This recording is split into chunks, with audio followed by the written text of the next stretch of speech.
Hey everyone, it's Dustin, your producer of Last Match Standing and sometimes co-host, occasionally. I want to give you guys some brief info on Patreon and just kind of let you go over really quick what you can get. I feel like unless you follow us on Facebook or Twitter, you might not get this info, so I just wanted to bust it out real quick. Bust it out.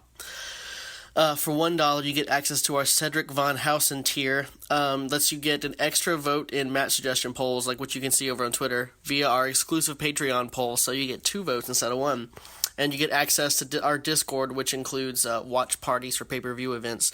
So that's for every pay-per-view we have, we try to get at least one of the people, one of our crew on there to talk to you guys about, whatever's going on in the wrestling world and the pay-per-view.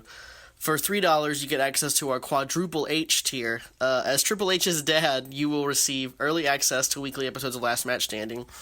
Normally episodes come up on Monday. This is going to be Friday or Saturday. Access to trivia bonus episodes, which are amazing, especially the punishments that the guys sometimes receive where they screw up, like a pie to the face. And, of course, access to all things for the $1 Cedric Von Hausen tier. And last but certainly not least is our prestigious Sammy Award winner tier.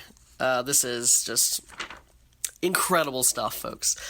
That's my homage to Spencer. Access to Last Mania Standing, a spin-off podcast, which just you guys are about to hear, where the guys review, relive, and rank every WrestleMania in history. We're trying to get at least one episode a month of that to you folks. And then you get everything from the $1 and $3 tier, which is the trivia challenges, the pay-per-view event Discord parties, the extra match votes, and yeah. And we're always looking to hear your guys' suggestions, whatever you think we should add to Patreon, whatever you just like to hear from us, whatever. We want to make content that you guys actually enjoy, and we love hearing from you, so please don't hesitate to email us at lastmatchstanding@gmail.com. Hit us up on Twitter at lastmatchcast, or find us on Facebook. We always have somebody watching those to message you back. So yeah, this is going to be the first full episode of Last Mania Standing as a preview of the of what we have on Patreon. We're up to WrestleMania 4 right now, and we're working on 5. It should be up soon. So yeah, I hope you enjoy everything that we've created for you, and thank you so much if you're a patron already. If not, hey, that's okay. Thank you still just for listening to the show.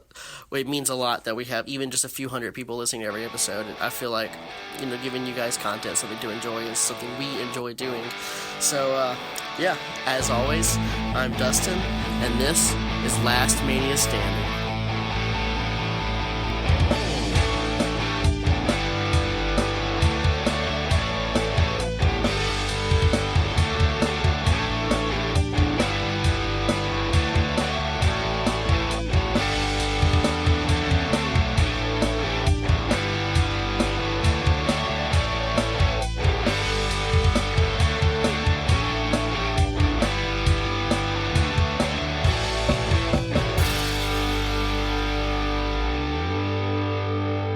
Welcome, everyone, to the greatest wrestling extravaganza, and welcome to WrestleMania!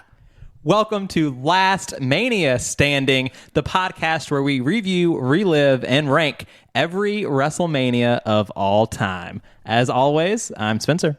I'm Paul, goddammit. And I'm Landon, and I'm so excited. This is a concept that we have started talking about. I think we started the week after we started talking about Last Match Standing. I'm pretty sure, yeah, it's been a few months. Yeah, it was almost like the idea was, do we do Last Match Standing or Last Mania Standing, almost as a whole thing? And now I'm super, super excited that we get to offer you this bonus content, Last Mania Standing, where the same kind of rules apply to what we do with our regular Last Match Standing, where we're going to instead just rank every WrestleMania of all time. But the way we rank it will be a little bit different this time around, Landon, don't you think? Yeah, I think we wanted to change up how we rank the things, mainly as a time saver. Yeah. Because, we could get into a lot of discussion about where does the match rank. And we want these bonus episodes, I think, to be a little bit of easier listens for you guys. And so we're going to go through each segment on each WrestleMania, starting with WrestleMania 1. and we'll break down each segment. We'll have our own little scores for each segment, like out of 10 points, essentially. And then at the end, each of us will divide our total score by the number of segments to give us our average score, and we'll add up our average scores, and that will be where we place it on the list. And so it'll have a finite place on the list based on its number. Yeah, totally 100% accurate scientific method way that we're going to do that this time absolutely. around. Although I think we will probably have a ranker for this as well to see how it compares to our list as we go along. But as Landon said, instead of us trying to convince each other where the WrestleManias go, we will just apply point values to them. So that way it's kind of irresputable the way it's ranked. So that's going to be a lot of fun. But you can't have any of the other WrestleManias if you don't have WrestleMania 1 from March 31st, 1985. New York, New York. Where else but Madison Square Garden? On commentary, we have the team of Gorilla Monsoon and Jesse Ventura. And to start us off, we have the most 1985 video package that you could possibly imagine, and it was a whole lot of fun. Oh, that's an understatement. Yeah. It's just these static images of New York City with this really sexy jazz music playing in the background. It's sexy, for sure. And you get the panels of the matches that are happening, the panels of the superstars that are a part of WrestleMania. And I mean, because you have to think, this is iconic. Nothing like this has been done in pay-per-view format in the world.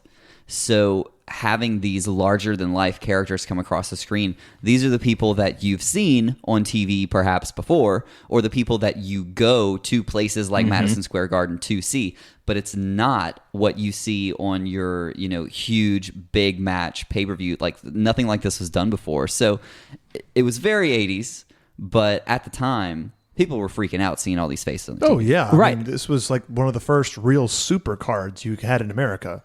And here's the thing that I take from this opening, video package that gets us going here at WrestleMania 1. It's so damn long.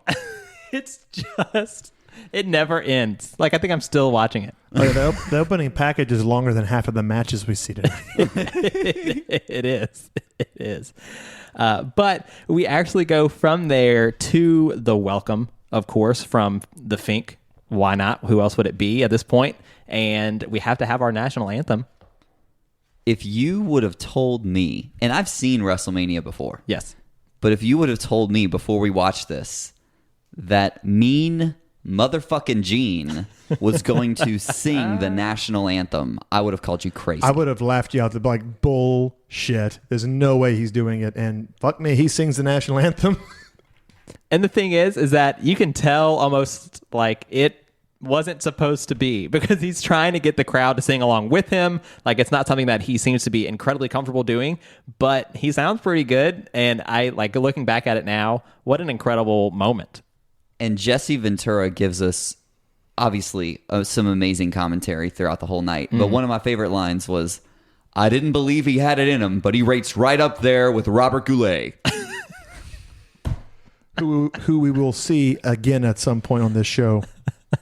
It was excellent opening Loved to it. the inaugural WrestleMania. Yeah, that's how we get things started. And one of the really fun things about this WrestleMania is that we have pre-match interview promos before every one from both opponents, right? I have got a few things to say about that once we get into it, but I'll wait. Yeah. So to kick us off, the opening match, here's a little trivia bit for you that you might want to keep inside the brain. The first ever match at the first ever WrestleMania is Tito Santana Arriba! going one-on-one Arriba! Okay, that was better. You're welcome. with the Executioner. Yeah, and I think the burning question in everybody's mind is, who in the blue hell is the Executioner? Well, they also don't know where he's from because he's billed from Parts Unknown, which is my favorite place to be Classic. from. Yeah. I gotta say though, when we saw this match, I'm like, well, I know Tito's capable. I have no idea who the Executioner is, but the pace they set in this match shocked me. Oh, for sure. I mean, I was expecting, it's 1985. I was going to expect we already got their money. Slow down, brother. We did not get that here. So Executioner absolutely stumbles through this piss poor promo. Oh God, it's bad. The best part though, the best part of this promo is he gives away his strategy. But I mean, it does. It does tell the story of, talking about Tito's leg being injured by Greg Valentine. And so what they're doing with the promo is they're like continuing on this overarching Intercontinental Championship story that's going on. Right. I fucking love the promo. It was Oh, it's great. I'm going to attack his leg. I'm like, first off, Good job. If you're going to wear a mask, if you're going to have I'm going to go after the leg, at least like make your voice a little bit deeper. Go, I'm going to go after the leg. The mask, by the way, is terrifying. It's better than it has any right to be. I mean, this guy must have made straight D's in Parts Unknown High.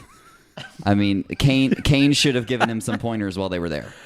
The mask, he's got like a circle around his mouth. It's just a really weird scene, and he is the opponent for Tito Santana in this first match. But Jesse Ventura gives us a really great quote on commentary during this first bout, and he says, "Woodstock is to rock and roll what WrestleMania is to wrestling." Oh yeah, we get a lot of allusions to Woodstock tonight as well. We do, but it stands to kind of, tell you more about the point that not only is this something that's never really done before, but they know it. Oh yeah, and they're making it as big a deal as possible. And like this was such a gamble. Like Vince mortgaged his house for this. That was a good gamble. Oh yeah, he mortgaged his house for down payments to do this. So if this wasn't successful, then Vince McMahon's going into bankruptcy. So it just goes like he put everything on the line. I know it's cliche, but he really put everything on the line for this show. And it shows when he puts the Executioner in the opening match. Yeah, well, and the Executioner, he does go for the leg, guys. It's a shocker. Right. Well, he told us, so not surprisingly, he does in fact go for the leg. You're right. It was a fun match, though. Tito was incredible. Fun. Like, so fun to watch. Tito Santana. I was shocked. I would watch Tito Santana wrestle a mop.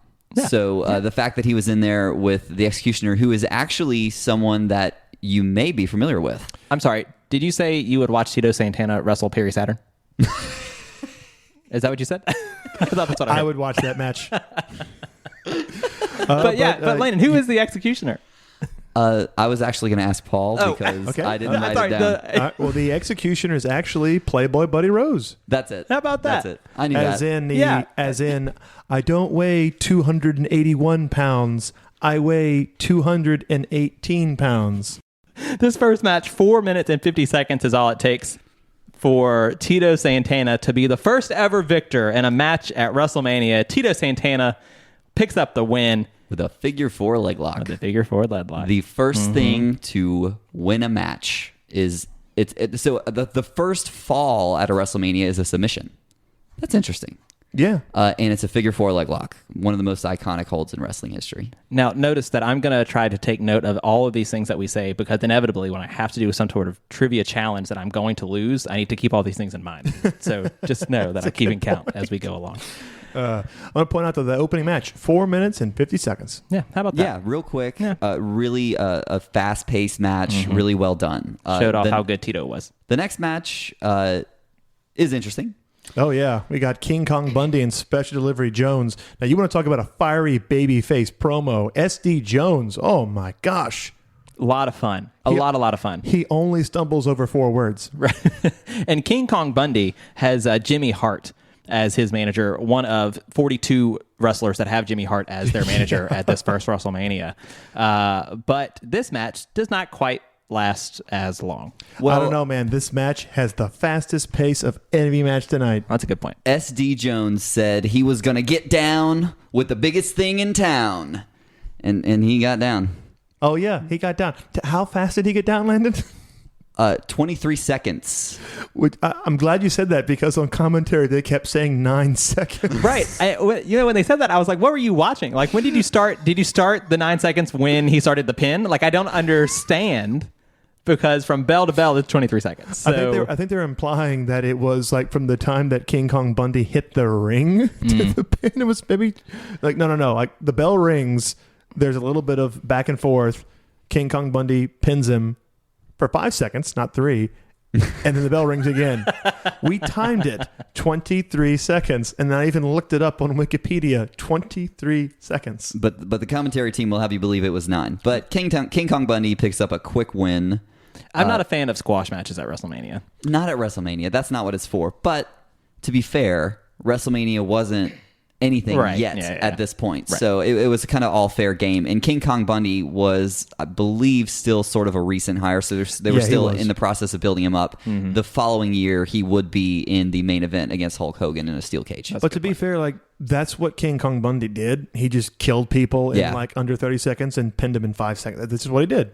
What's interesting to me is that he's on the same card as Andre the Giant. Yeah. And I don't know how many times in history that happened. I mean, it's happened a few times. So King Kong Bundy was like a recent addition to the roster, and he sticks around for the first 2 Manias. But as far as I know, he like comes back for WrestleMania 11. But I think that's pretty much it for King Kong Bundy in WWF. Guess who we have next? Match number 3 at the first ever WrestleMania. We have Matt Bourne, who is who, Paul?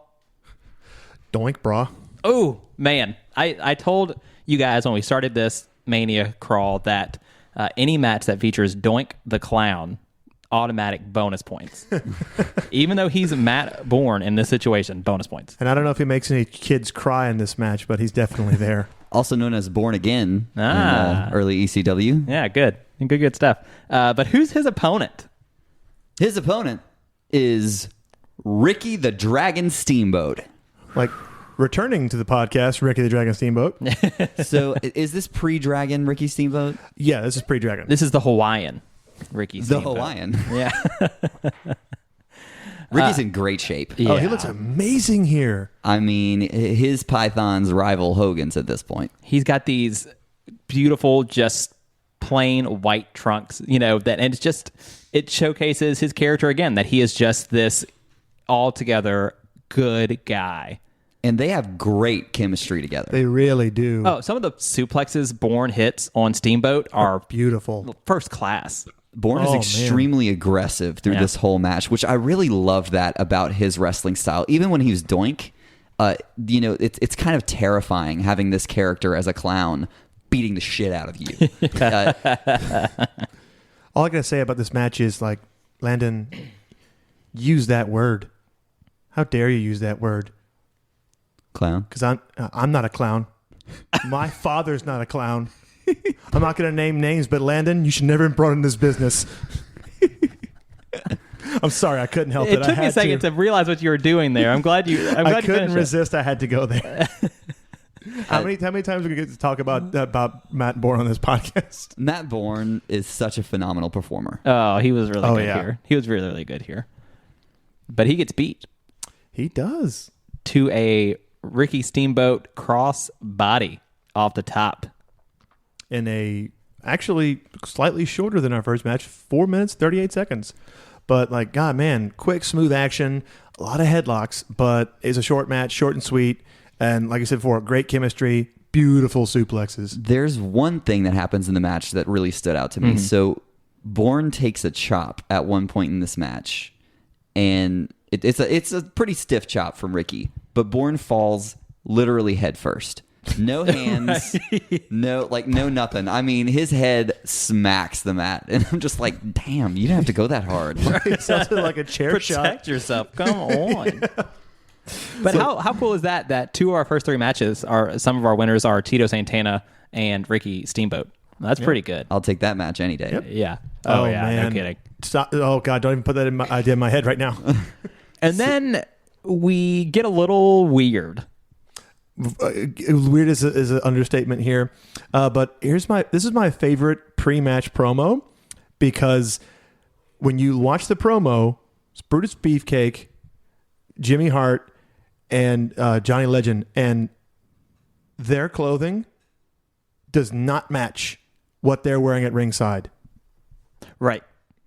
Like, they're all wearing completely different outfits when they come out to the ring. That's amazing. So we kind of mentioned it earlier, but what happens after the end of a match and going into the next one is Lord Alfred Hayes is standing there looking in every direction possible and except the camera and talking about a little story. Well, they walk right past him while he's building the matchup, and then we cut to a pre-tape, and I said Johnny Valiant. Excuse me. So I'm not sure Alfred Hayes actually governs over people. So I believe it's Sir Alfred Hayes. Oh, Is that right? apologies. Yeah, okay. I just we do have a lot of people listening from across the pond. So I just wanted to clear that up. My sincerest of apologies. Once again, it's Lord Alfred Hayes, but good enough. Sir, Lord, same thing.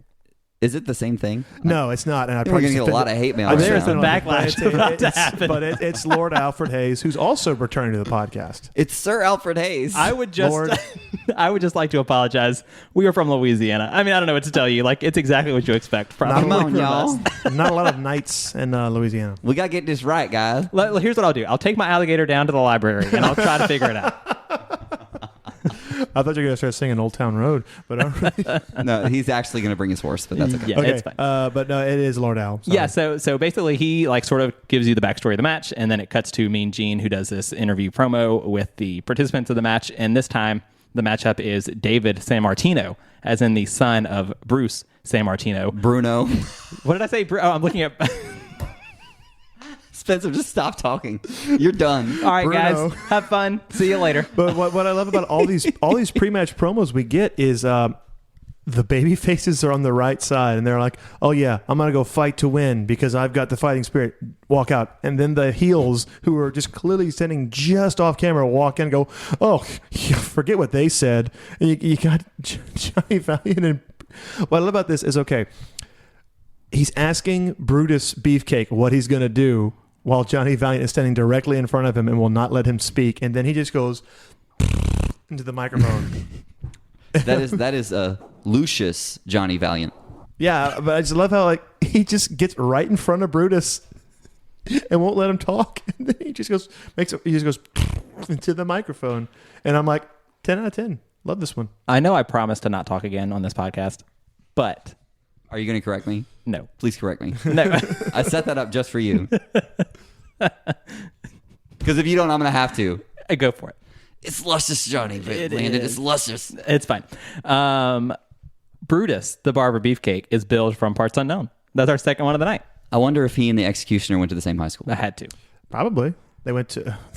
Who had better grades at Parts Unknown High School? I don't know. I'd like to think that Execution did because he could actually speak. You're absolutely right. I think you're Oh right. my God. But this Bruno was too busy cutting everybody's hair. Okay, so got a terrible hairstyle on this, Matt. Oh, it's bad. It's a very bizarre match. So David Sammartino looks like a creator wrestler that you didn't really spend any time on a video game. That's what he looks like. He just gave him all the default options, but just named him David. Yeah, but here's an actually interesting part is that David Sammartino is the first wrestler in WrestleMania history to have an entrance. Oh, that's true. Oh yeah, everybody else was already in the ring. They were already in the ring. I didn't even think about that. Yeah. How about I'm that? so disappointed right now. Well, that's what I'm here for. So I'm here to call people the wrong name and tell you interesting facts. Absolutely no knock on his dad, Bruce. I hate myself. But David was just not an interesting guy. Oh, it's so boring. He's very generic. He's Oh, just, man. like you said, he's like generic creator wrestler. They just gave him his dad's moveset. I'm sorry, David. He tries his best. Like, this match isn't bad. It's just a lot of headlocks. It's very slow. How about the huge pop for Bruno Sammartino? Oh, when he Bruno, comes out, like though? it's a hero's welcome in Madison Square Garden. Oh, it's Madison Square Garden. This is where Of the course. man made a name for himself. In this match, I did notice, are these real photographers standing around the ring? Or is every single person over there a paid actor? I remember you asking me this because I don't remember ever once seeing a flash. Nope. No flashes. I don't think anyone actually was looking into their camera. They were just there with their camera on the apron, like, look, I'm here. And I mean, you've got a Japanese guy, you've got like a British lady, you've got like all kind of people spanning the gamut of, looking interested and looking like reporters, which you don't get. It's not a thing. But I think this was just a tactic from Vince to make it look more important, which, hey, more power to you. It Right. worked. Yeah. But I don't know how authentic that really was. Maybe they were all terrible reporters. He just intentionally hired They cheap were photographers. They were so interested in what was happening, they forgot to take pictures. But the match ends in a double DQ, and Yeah, a really bizarre scene where Johnny Valiant is running in the ring, and like he starts to fight, and then Bruno starts to get his handle on Johnny Valiant, and it's just a really bizarre scene. I don't understand anything that happens, but it's a double disqualification. Ho hum. I immediately, because if this was a modern show, that'd be chanting bullshit. I was chanting bullshit. I'm like, oh, that's a bullshit ending for a WrestleMania match. Although it is one of my favorite commentary lines that we get all night from Ventura when he mentions, because they were talking about Brutus and how great he looks, and Ventura says, "This is what I tell all the women that chase me around. I'm ruggedly handsome." I'm going to say this right now. Say what you will about Brutus. That's a handsome man. I'm just going to say it right now. Yeah. He looks like a pro wrestler. His opponent does not look like a pro wrestler. He looks like a high school wrestler. few things turn me on like cauliflower ears, guys. Well, I feel like just about everybody involved in this match has the cauliflower ears. So I'll accept that one. But this one, at this point, our longest match at 11 minutes and 44 seconds. And it ended in double DQ. If that's not Vince McMahon, I don't know what is. That's a good point. 50-50 booking, brother. So that's 4 matches down. We'll go ahead and go to match 5. JYD, Junkyard Dog versus Greg Valentine. This is a fun one. For the Intercontinental Championship. And I got to say, we talked about this when we watched it, but good Lord, Greg Valentine, I've never seen him look this good. Like, good Lord. Oh, he's in incredible shape. And he's got Jimmy Hart. If you're counting, that's the 44th member to have Jimmy Hart as their manager so far.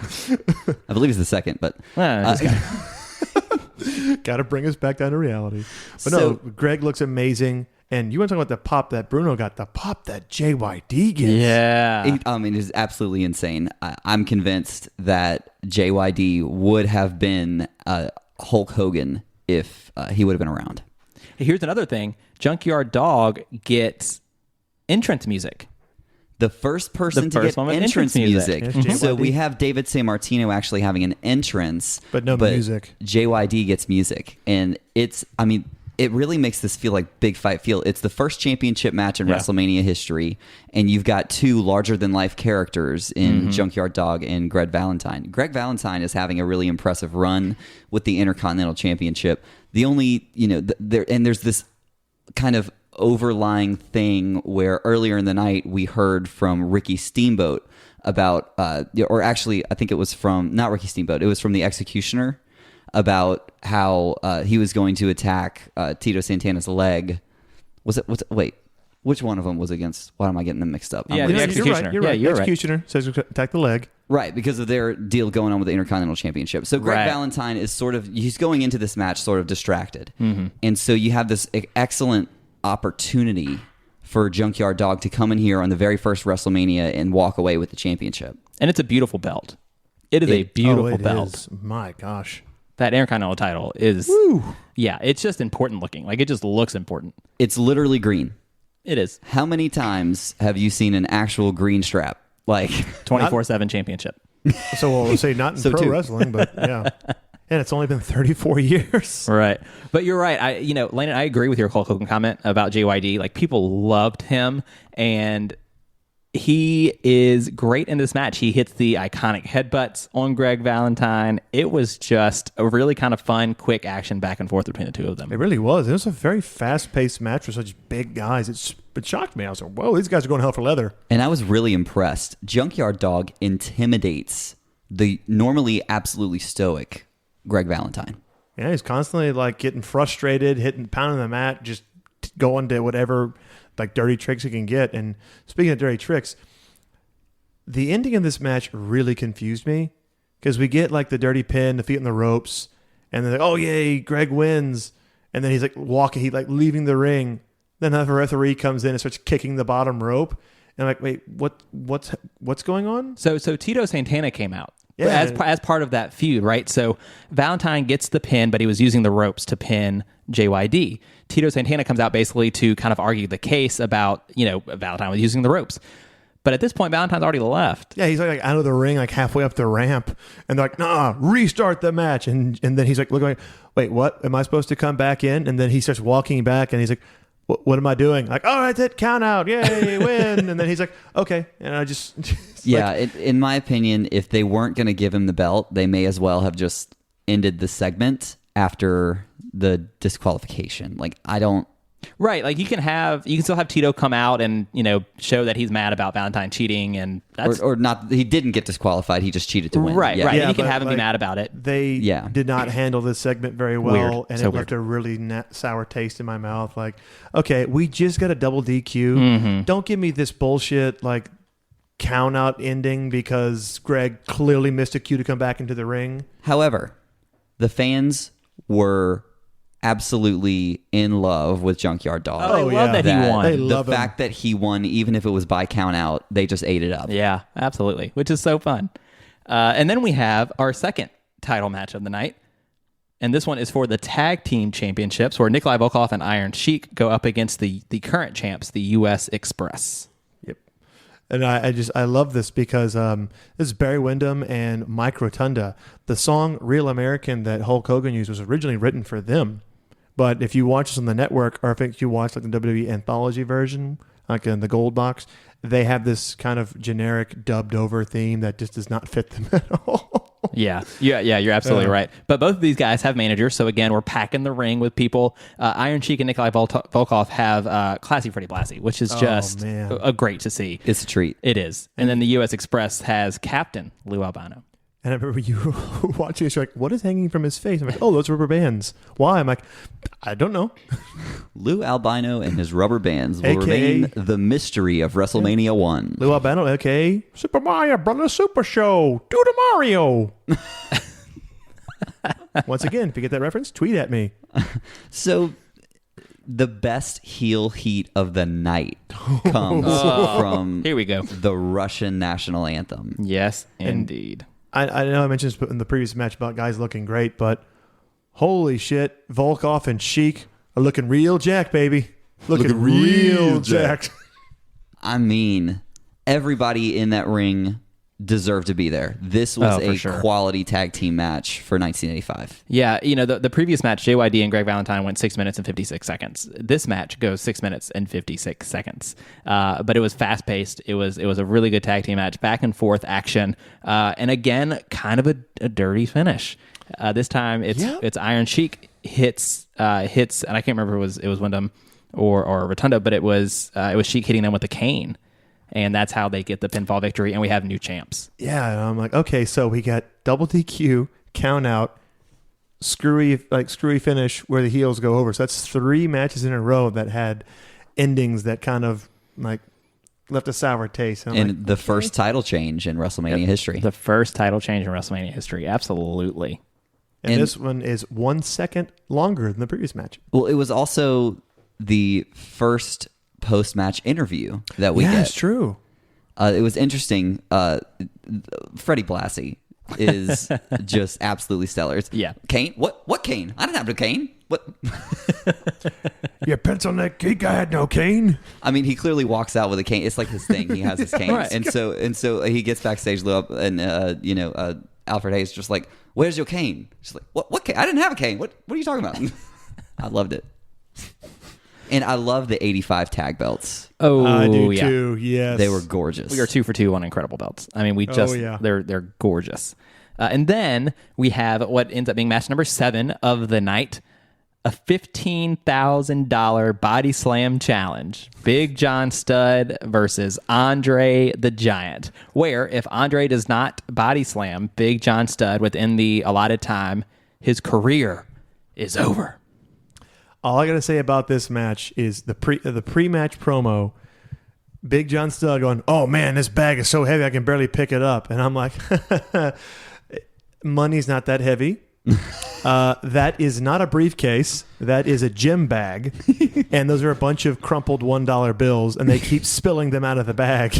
It's so true. All with Bobby Heenan telling Mean Gene, "Don't get his hands off his money." It's like, here's my bag of money. Get your hands off my money. And I gotta say this right now, Bobby's jacket.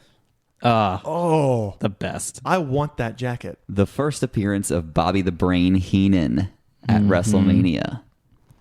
Just this night is full of gems. I mean, just and like the ones on Heenan's jacket, quite frankly. But this is a match. I mean, these guys, Big John Studd, yeah, he's a big dude. Even next to Andre, he still looks pretty big. Oh, well, Big John Studd was like 6'10", about like 370. But Andre at this point is like 7'4", just over 500. And it's weird because he's only about 5 inches taller, but he looks double the size. Yeah. But that again goes to that he had like the giganticism, and he had the not elephantitis, the pituitary gland issue. Yeah. But John Studd was just legitimately that big of a guy. So despite being only about 100 pounds lighter, he just looks like a child. And Paul, while we were watching, you let us in on a little bit of backstory on this match, which I thought actually, now that I knew this was going on, I kind of saw it. Big John Studd was terrified. Oh, yeah. The entire time. He was scared to death of Andre. So basically, Big John Studd would go around calling himself Giant Studd. And Andre didn't like that. Also, he called Andrea the Giant. Bad move. But you can see it clear as day. Big John Studd in that corner is nervous. And Andre has this big smile on his face. It's like, you're mine now, Giant. And some of the punches that Andre hit him with were very stiff. Well, and Andre chokes Studd in the corner at one point, and I'm just like, is that real? Yeah, it is. So it got a big pop, though. Yeah. The punches, the chokes, the kicks from Andre are very stiff in this match. And that bear hug is just not very exciting. No, but I mean, we're kind of winding to the end of Andre's in-ring career, where he was very, very, very limited at this point. Sure. But he gets the win here. He slams Big John Studd 5 minutes and 54 seconds into this match, and his career keeps on going. I love this because he takes the briefcase, as they call it on commentary, and he just starts throwing the money into the crowd. And then Heenan takes the money. It's like, so this entire segment was pointless.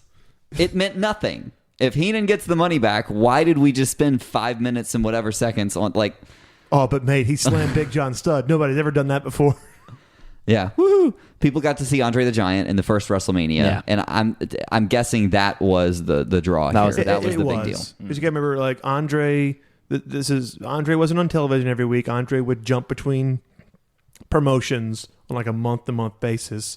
So you didn't see him on television very often. So he's like very word of mouth. I mean, just seeing Andre walk to the ring alone was like worth the price of admission. Sure. It was considered to be like, oh my God, I've never seen a human being that large before. Yeah. Oh, now he's beating up this other guy that I don't like, and he's going to body slam him? Take my money. Put it in a gym bag. Yeah, a gym bag on a briefcase. Yeah. And then we have another WrestleMania first, obviously. But in the eighth match of the night, we have our women's championship contest. Wendy Richter versus Leilani Kai. I want to point out right now, Leilani Kai, she's not Hawaiian. No, not even a little bit. But I don't even think you needed to point that out because it's pretty damn obvious. But that's her character. When she comes out and says, oh, man, I'm going to go out there, I'm going to beat up old Wendy Richter. I'm like, where are you from, ma'am? Hawaii. No, where are you really from? But Richter has famously Cyndi Lauper at ringside with her, and Kai has America's Sweetheart, Fabulous Moolah, on on her side at ringside.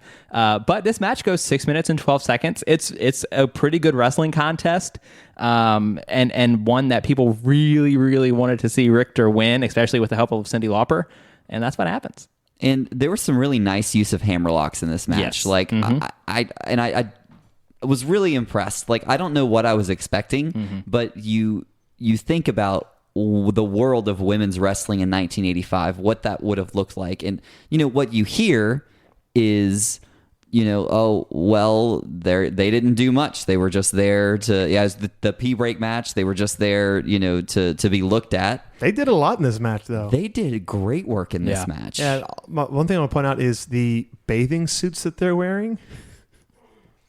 It's like, why are they just wearing bikinis? Again, 1985 women's wrestling.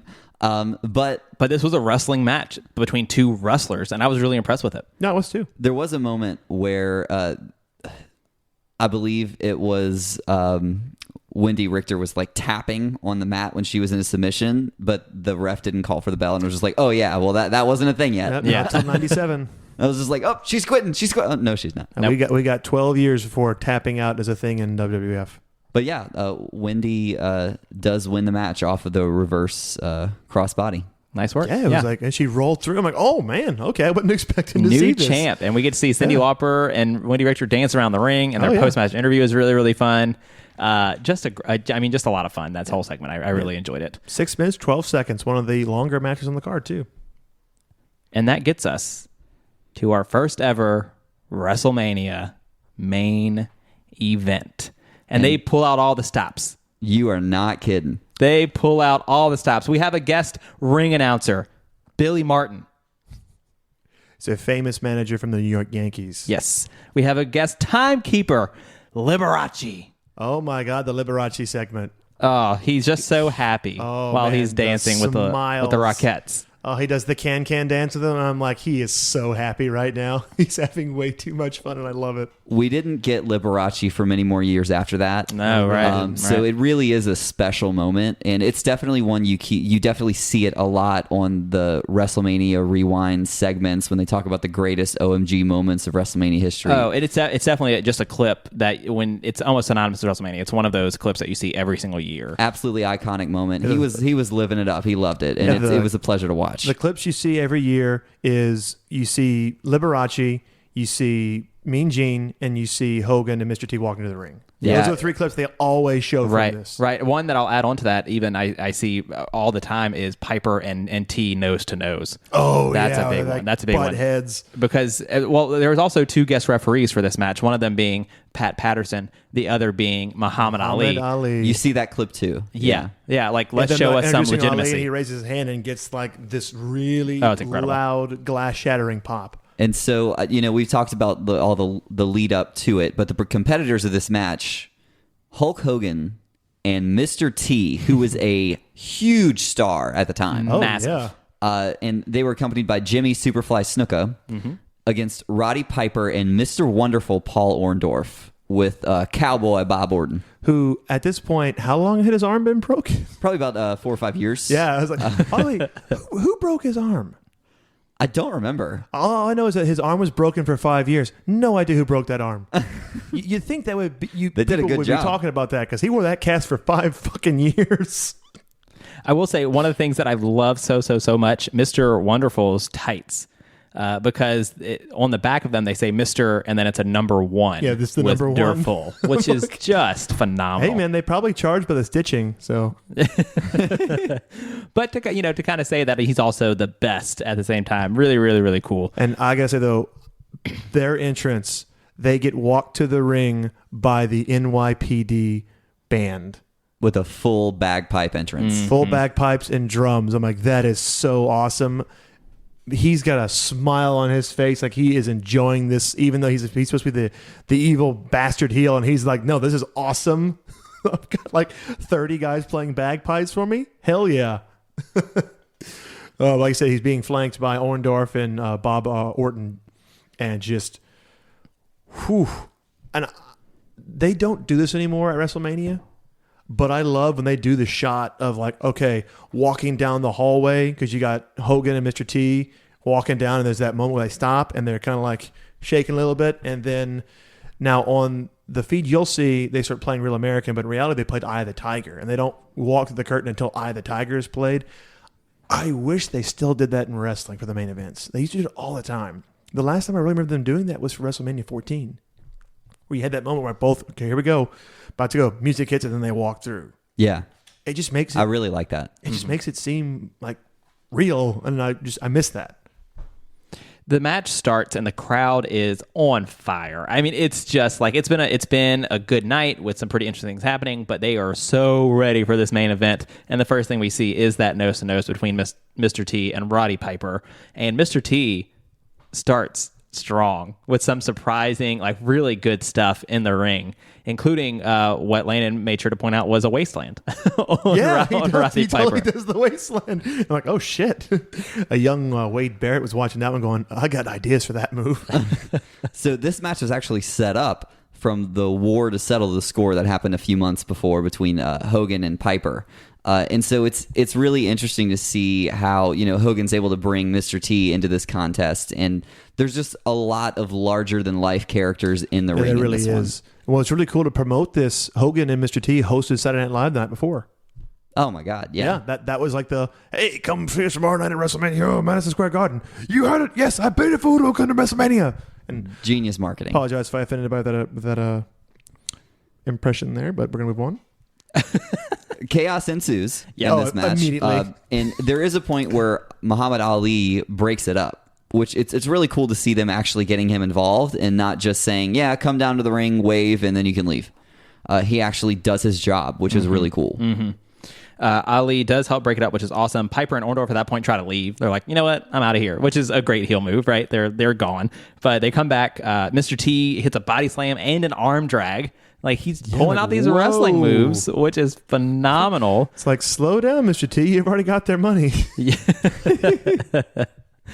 Speaking of that, Hogan finally gets in the ring, and he gets hit with a chair by Piper on the outside. And, of course, there's no disqualifications happening. It's the main event. It's just total and utter chaos. Oh, yeah. Orton hits Orndorff with his cast. Oops. Oops. Hogan wins. Duh. Yeah. I mean, who would have thought the first ever WrestleMania ends with a Hulk Hogan victory? With that good old leg drop. All I got to say, though, is did anybody else get really pissed off when you're like, wait, the belt's not being defended? I mean, it sort of made it more special the next year. And That's true. I think at this time, the belt wasn't defended very often. It That's was very very true. big deal And I when mean, it was a world championship match. Every other belt was defended and two of them changed hands, so I can't really get that upset. Sure. And everything in this match screams special attraction. It does. That's true. And this is definitely an attraction. This is like car crash booking at its finest, just pure chaos. Everybody shines in this match. And there are really great post-match interviews, too. Mr. T and Hogan deliver excellent post-match interviews for this. So it's definitely worth the watch. If you've never seen WrestleMania 1, go see it. It's a piece of history. There's some really great wrestling. And be impressed by Mr. T doing some I arm was drags. surprised. And this is our longest match at 13 minutes and 26 seconds. Sure. Yeah, and so they're all really easy to watch. Yeah, I mean, WrestleMania 1, 2 hours. Like, it's not the marathons that we think of now when we think of WrestleMania. But there's a lot of really fun moments. It's really great to see all these Hall of Famers and all these incredible superstars perform and show off. And I'm super glad we watched it. It was a hell of a good time. But I think we should do favorite moments. Like maybe we should say what ranked our highest and maybe what ranked our lowest. Yeah, that's a good call. Yeah. The highest segment for me from the whole thing, for me, it got a 10 out of 10. Best it could possibly be was Mean Gene singing the national anthem. Oh, Yes.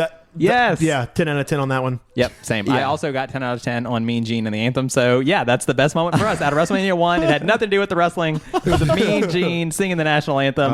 But I got to say, guys, favorite match of the night. Main event. I liked it a lot. It was a lot of fun. If you'd asked me before we watched, like, oh, hell no, there's no way I'm going to give that like my favorite match. But I was surprised. It was a fun experience to watch that. All the chaos in the ring, outside of the ring, the entrances, the special attractions. I was shocked by how much I enjoyed that main event. So the highest rating match on my list was actually the opening match, the Executioner and Tito Santana. I gave that one an 8. It really impressed me. Yeah, I mean, it's fun. And seeing Tito, you know, in that incredible shape, just in the ring, it's a great way to kick off WrestleMania. So I totally get it. And then I'm going to ask once more: who surprised you the most on this entire card? Like, who were you not expecting to get like this performance from that just stood out to you the most? I really loved seeing Junkyard Dog. I did too. I mean, Really? I just really loved it. Not that it surprised me about his performance, but just, you know, that he was a part of WrestleMania 1, that he was so beloved. That's who I took away from it as being someone that I really enjoyed. I think Matt Bourne was really the guy who I wouldn't have expected to pull off a really impressive performance. He but really did. I really liked him. Yeah, I mean, you both hit the nail on the head there. Like, I thought both of those guys impressed me the most out of anybody on this card. But I'm going to go with Matt Bourne because I knew what Junkyard Dog was capable of. I did not know Matt Bourne could be that good. Right. Lowest ranking segment, quickly, I'll say was the King Kong Bundy squash. Yeah, wow, that ended quickly. Yep. So yeah, that's my lowest segment, was that one as well. So that's actually not extremely low for me. Mm-hmm. That one was okay because I understood what it was setting out to do, and it did it. For me, the lowest ranking segment was the $10,000 slam bit. Yeah. It did not work, and it ended up being a waste of time. I think that would have been perfect if it was 30 seconds. Bell rings, Andre punches him a couple of times, slams him, and it's like, oh my God, like that would have been perfect. That would have worked. Unfortunately, they already did that earlier in the night with King Kong Bundy. Right. You know what? Right. I bet if they had not done that with King Kong Bundy, they would have had them go 23 seconds, punch Agree. him, slam him, grab the money, and then do everything else the same, but just beat him in 20 seconds. And I would have liked that a lot more. And they would I have would've said it was loved 9 that. seconds long. So that's true. They certainly would. But now we have to rank it. Our first WrestleMania ranking. And like we said before, it's going to be a number out of 10 from each of us that will add up to a combined score to a total out of 30. So inevitably, WrestleMania 1 will be number 1 on our list. That's how it works until next time. But I'll go ahead and start if you want with my ranking. Out of 10, WrestleMania 1 got a 5.27. A 5.27. Interesting. Yep. So I'm not sure how different our numbers must have been or how alike our numbers must have been for me to get a 5.55. Oh, wow. Ooh. Wow. Okay, Paul? I actually also had a 5.27. How about that? But I'm pretty sure, like, obviously same numbers, but I'm pretty sure they're for different matches. Oh, yeah. I'm sure. That is so interesting. I know, Yeah. right? We all kind of put this one like kind of right in the middle. So a couple of 5.27s, and Landon had what, a 5.5. 5.55, which means WrestleMania 1 gets a 16.09 out of 30. Okay. That's an F, guys. That's not good. I mean, there were some misses. There was a lot of misfires. There were some hard misses on this one, but there's also some really great wrestling. So There really is. It's a low score. It's not going to be the greatest WrestleMania of all time, but it's worth the watch, and it was so much fun watching this together. So Yeah. usually when we prepare for a match, we kind of watch it on our own a few times and take notes and then come together and talk about it and really do a deep dive and talk about things we hadn't talked about previously. For this experiment, we watched WrestleMania 1 together and took notes together, and kinda like it a it lot. was so much fun. You know, I do want to say that I think 16 out of 30 kind of, it doesn't really say how we felt about it. It is kind of sort of undervalued because I do think we enjoyed it more than a 16 out of 30. But when you just break it down for what it's worth, that's kind of what it gets. But it's definitely worth watching. First WrestleMania ever. A lot of really fun, really cool, really surprising moments. So it's definitely worth your time. Well, my thing on that is, for all the good we had, like Tito Executioner, Matt Bourne, Ricky Steamboat, the tag team match, Junkyard Dog, and then the main event, there were like, we had Bundy and Jones, Brutus and David San Martino, Andre and Big John Studd, and then the women's match was good, but still kind of underperformed a little bit, in my opinion. But so you had roughly as much good as you had bad, I think. I think that's fair. Which is why we kind of get half here, almost just a little over half. But you got to remember, we had a double count out, a disqualification, and then just like that match was Right, pointless. a squash match and Yeah. a body slam challenge. So, you know, it hit and miss for sure. But that does it for WrestleMania 1 on Last Mania Standing. That was a lot of fun. I can't wait to do WrestleMania 2 next and see where that compares, because we have a long way to go, but it's going to be one hell of a fun ride. And until then, I'm Spencer. I'm Paul. And I'm Landon. And this is Last Mania Standing.